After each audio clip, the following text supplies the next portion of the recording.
Hey, it's me, Ajeski, and today we're talking about one of the most popular horror franchises out there as of now, that being Five Nights at Freddy's. Now, it has blown up in popularity ever since it really came out, to be honest. However, for me personally, I've not really gotten into the franchise. I never really understood what the hype was. I never bought any of the games. I seen a couple of YouTubers play it, but that was about it. It just didn't really interest me that much. Mostly because I was kind of like a little kid and didn't really, like horror stuff at all. But since then, I've kind of like matured and stuff, and I know really what a good horror movie looks like. And basically, I know what a good horror game looks like. I played Silent Hill 2, man. I know what a horror masterpiece looks like. So I just really kind of wanted to dive back into this and see if it was really ever that good to begin with, to be honest. Before we start though, I will ask you to please like and sub, as it really helps out the channel. I want to see if we can't hit 200 subscribers sooner than later. Anyways, let's hop right into the video. Now, before we start though, I think it might be a good idea to go over the overall structure of this video, since it's a little different than what you might expect. You see, I will be going night by night, and my reactions to those nights specifically. So with that being said, let's just hop right into the first night. Alright, so night 1 is incredibly tense. It really sets the atmosphere almost immediately, because your only human interaction, or I guess not really interaction, more so human voice at all, is the phone guy, and that only lasts for about like 2 minutes, and then you're basically on your own from there. However, the animatronics aren't really mobile this night. They don't really do that much. However, they do have a very notable presence. They have a very strong presence, and they're definitely there, and they're intimidating right off the bat. Right away, one of them gets away, and you're nervous, you're looking for them constantly, and honestly, it's really stressful, but it is very entertaining, and you definitely get your money's worth right off the bat. Another thing to note is that I actually didn't die the first night. First try, I actually survived quite easily, but it was still really stressful and quite intense, which I gotta say I was kind of impressed with, to be honest. In all honesty, I did not think it would be able to nail this amount of intensity. I mean, the atmosphere right off the bat is incredible. Just the dead silence, there's like no music at all, the just buzzing of the lights, the fan going off. It's basically up to you up to this point, and it's really cool. Just the sound design overall is very well done. Another few things to note is that there's some weird like pixel warping when you like turn the camera and stuff. Like when you're looking around, like it seems like the pixels constantly get like warped all the time, and I know it's kind of a part of the effect to make it look more 3D, because this game is actually just kind of like a bunch of 3D renders, to be honest. I mean, it's pretty easy to tell because it's not fully 3D, but at points the pixel warping kind of like takes you out of the immersion, especially for me, who's like kind of a graphics junkie, I guess. This is actually a shame, because I think this game actually looks pretty good, honestly. It has a weird timeless factor, despite feeling old and outdated. It feels almost intentional, despite probably not being. I mean, I'm not gonna go into the whole origin of Scott Cawthon and how he went from like zero to hero pretty fast, but it still feels a lot more intentional than it probably actually is. This is probably most clear with the animatronics themselves, because weirdly enough, they have a slight realism factor. Like, I could definitely see animatronics like the ones from this game actually existing in real life. Something about their design is weirdly realistic, and I don't think it's 110% intentional, but it still feels a lot more real than what I've seen from other games. I mean, I don't know, I haven't played those games yet, but compared to those, this one feels really realistic in a weird sense. One more thing I really need to talk about is during this game, you actually have to beat the clock, so you go from like 12 a.m. to 6 a.m., which is pretty interesting. I think it adds a lot more tension to this, because you're not really like just trying to beat the game overall. You're really just trying to buy yourself time to beat the level, or beat each night in this case. It's a really interesting game mechanic, and I think it's done quite well in this game. Something else that needs to be mentioned is the power. Now, the power the first night isn't really that big of an issue, but it becomes a lot more important later on as the game goes on, simply just due to the fact that if you run out, you're pretty much doomed unless it's 5 a.m., which the game might be lucky and, let you live. It's really about beating the clock and using all that electricity and power and stuff to your advantage. At least that's what I got from it. One more thing to finish off the first night.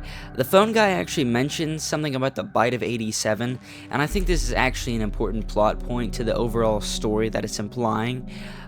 You don't really find out though.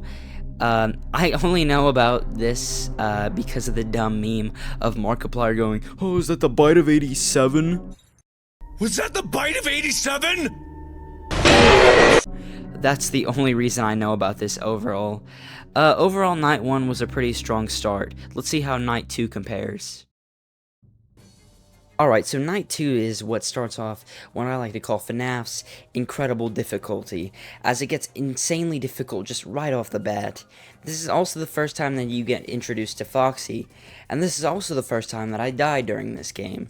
You see, I kind of forgot to check Foxy 24/7, and she ended up just running up and killing me the second night, and I was pretty, quite annoyed, to be honest.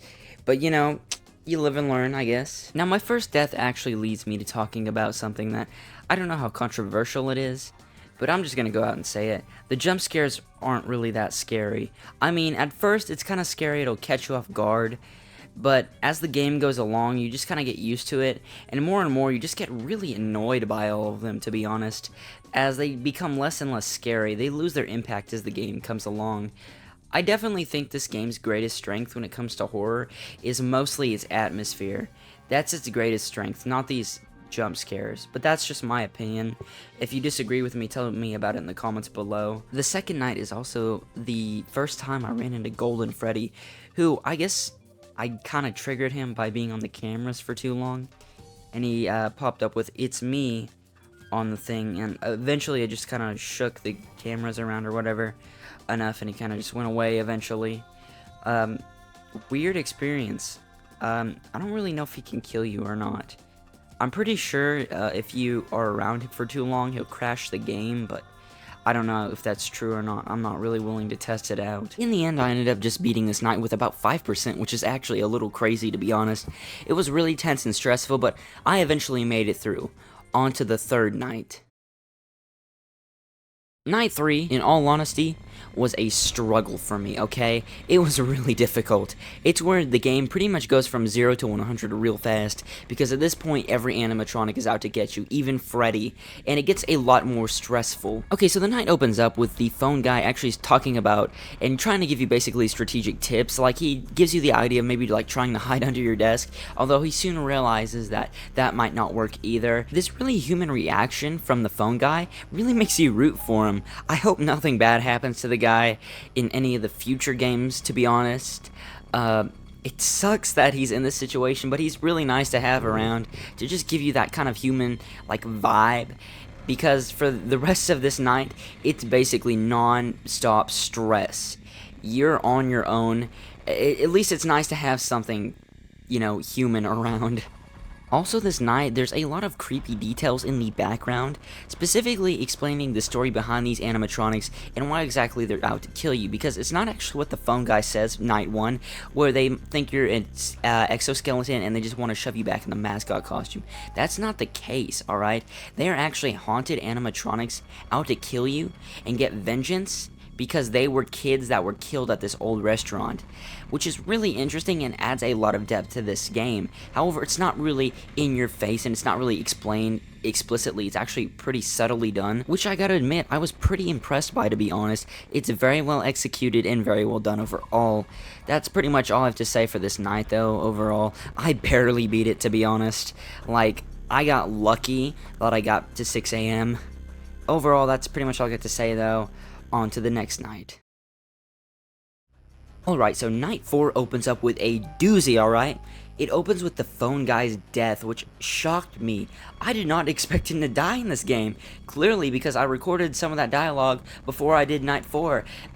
By the way, I did not know he was gonna die. It caught me off guard legitimately, which makes me kind of like wonder where night 5 is gonna go from here, to be honest. Like, is there even gonna be anything at all? Or is there just gonna be dead silence night 5? You know what, it doesn't matter. What I'm trying to get at is that it was crazy. I was not expecting him to die. Phone Guy's death immediately sets the mood and tone just basically for this whole night, because it is non-stop stress. Every single one of the animatronics are out to get you, alright? They are out for blood. Foxy, Chica, even Freddy, which he hasn't really been that much of a threat up until now. He's not messing around. None of them are messing around. You have to get your stuff together and basically hope and pray that you can make it to 6 AM. It's legitimately intense, but it is so worth it to get to 6 a.m. It's such a gratifying feeling. I mean, like, I almost cried, to be honest. I barely made it. I had like 1% left before I got to 6 a.m. Honestly, it was so tense, but it's so gratifying to finally get to the 5th and final night. Overall, that's pretty much all I have to say on the 4th night. On to the 5th and final night of this game. Okay, so night 5 opens up with a doozy of an opening. You see, you get a ring from the phone guy. However, this time it's not actually the phone guy.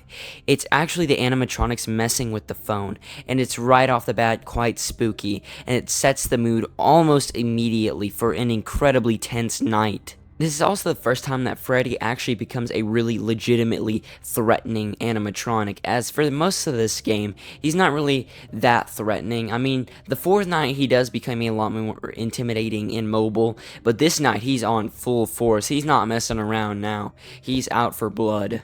This is also the night where power became one of the biggest issues for me. I consistently ran out of power and died. It's been an issue throughout this whole game though, as even like back to like night 3, it was a problem for me, but this night it got really intense, especially with power. I got lucky I beat night 5 to be honest, because when I beat it, the little Freddy song had popped up, you know, I thought I was gonna die, and luckily I made it to 6 a.m. right towards the end of the song. This is legitimately one of the toughest moments I've ever had to go through in playing and even reviewing a game. Honestly, a whole open world game like Sonic Frontiers wasn't as challenging as this for me. Like, I'm not even joking, it was legitimately difficult to beat. Really, I guess that's the end of Five Nights at Freddy's, to be honest, because you get your paycheck of a whole $120, and that's it.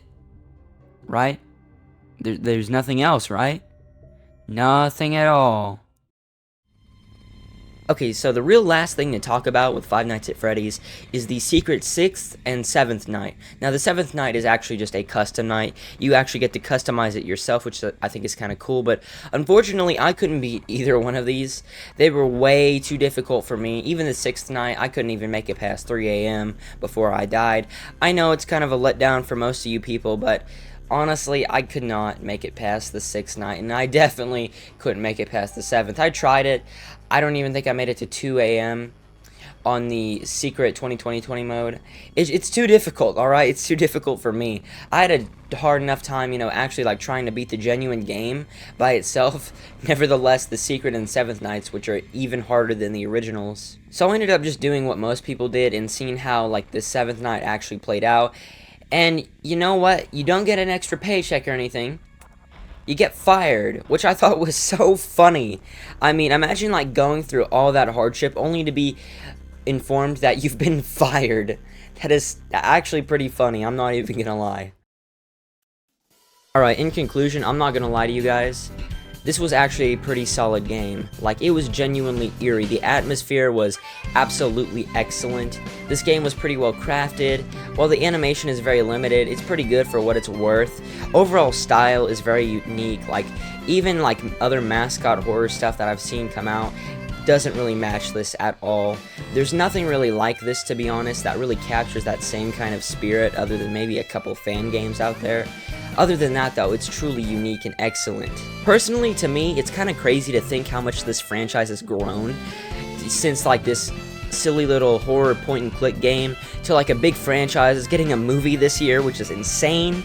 You know, I seen the trailer the other day, it looks super cheesy, but whatever, you know, it's crazy to think how much this franchise has grown as a whole.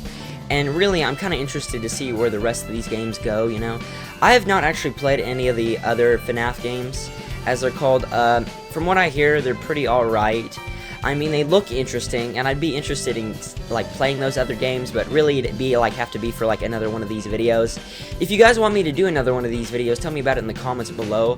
Other than that, though, that's pretty much all I have to say on this. I will say, you know, it's a really solid game, alright?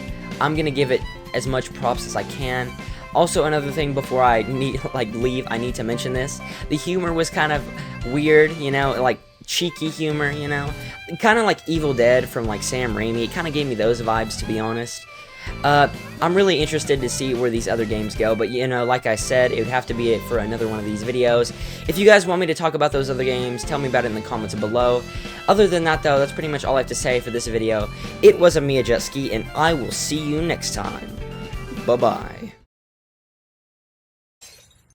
Was that the bite of 87?